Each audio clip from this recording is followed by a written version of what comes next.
兄弟们，不知道你们最近有没有发现一个问题？早春时节，特别是这个3月份，这个鱼啊特别难钓。为什么早春时节鱼难钓？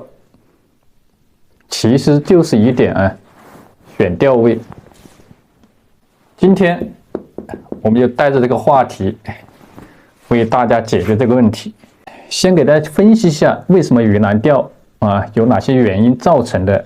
了解鱼的习性过后，我们再给大家讲一下这个季节早春我们该选什么样的钓位。很多情况下，我不知道大家有没有遇到这种情况啊？有时候同样的钓点呢，可能相隔不远，旁边的钓友连竿抱护，你却就钓你几条鱼，甚至有可能空军。这是为什么？就是因为位置的偏差所导致。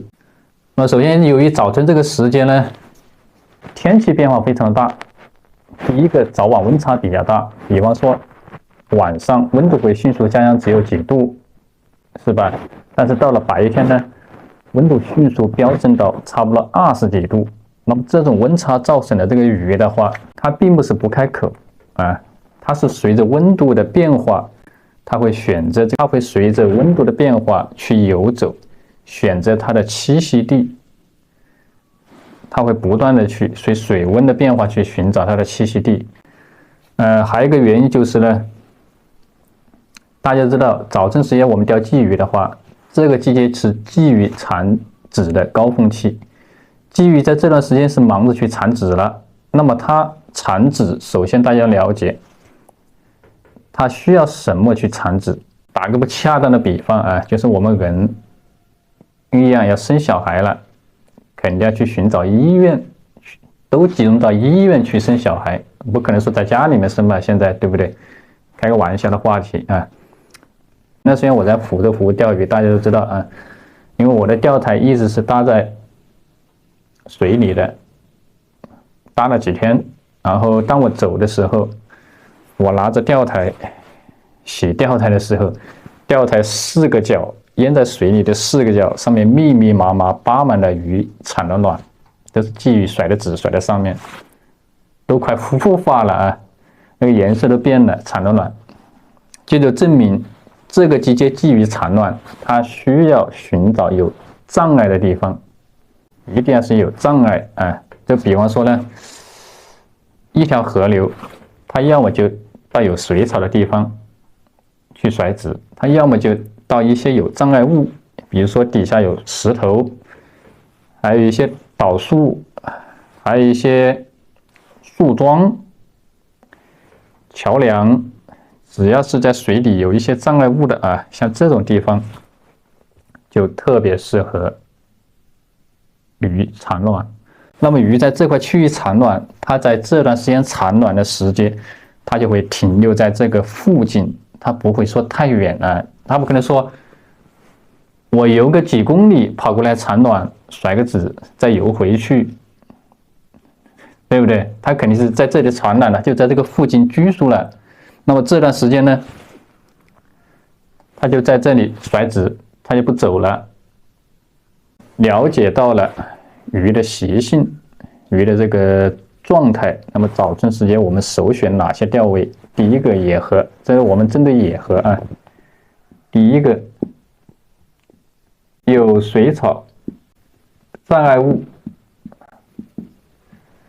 有水草有障碍物，你要么就那个地方有一片水草，你要么那里有一些水里面比如说有树枝啊，有树桩啊，障碍物有石头啊，是吧？障碍物比较多的地方啊。第二个选什么地方？深浅。